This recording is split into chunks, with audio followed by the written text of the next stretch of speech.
রবিবার সকালবেলা ঘুম থেকে ওঠার পরেই হোয়াটসঅ্যাপে একটা মেসেজে চোখ পড়ল। আমার বাবার পুরনো অফিস কলিগ, এবং অফিস কলিগ বললে ভুল হবে, তারা আমাদের পরিবারেরই অঙ্গ।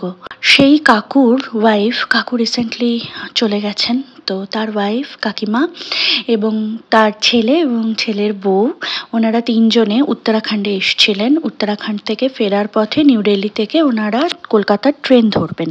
তো সকাল সকাল ওনারা নিউ দিল্লিতে অলরেডি পৌঁছে গেছিলেন। তো আমাকে মেসেজ করে জানিয়েছিলেন যাতে আমি মাকে নিয়ে যাই স্টেশনে, কাকিমার সাথে যাতে দেখা হয়। কথা বলে জানতে পারলাম ওনাদের ট্রেন সেই বিকেল 4:50। তড়ি ঘড়ি গাড়ি নিয়ে বেরিয়ে পড়লাম। বললাম যে একটা পয়েন্ট বলে দিলাম, বললাম তোমরা জাস্ট ওখান থেকে অটো বা ক্যাব করো, করে ওই পয়েন্টে এসে দাঁড়াও, আমি এদিক থেকে বেরোচ্ছি, আমি তোমাদেরকে নিয়ে আসবো বাড়িতে। খুব বেশিক্ষণের জন্য বাড়িতে আসতে পারেননি। বাড়িতে আমাদের বাড়িতে ওই 3 ঘন্টা মতন ছিলেন, কিন্তু এত বছর বাদে দেখা হয়েও যেন মনে হলো যে কত শান্তি পেলাম, কত ভালো লাগলো। সত্যি কথা, বহু বছর বাদে কাকিমার সাথে দেখা হলো। কাকিমার সাথে আমার দেখা হয়েছিল আমার বিয়েতে লাস্ট, আর কাকিমার সাথে মায়ের দেখা হয়েছিল বোধহয় 2017-তে লাস্ট। তারপরে তো 2018-তে মাকেও আমি নিয়ে চলে আসি অসুস্থ হওয়াতে, যার ফলে আর মায়ের সাথেও তারপরে দেখা হয়নি। আর 2021 পর্যন্ত আমরা কলকাতায় যাতায়াত করেছি ঠিকই, কিন্তু যা হয় আর কি, সবাই সবার কাজে ব্যস্ত হয়ে যায়, সেক্ষেত্রে আর সেভাবে দেখাশোনা হয়নি। সবাইকে খেতে দেওয়া হয়েছিল, সবাই খাচ্ছিল।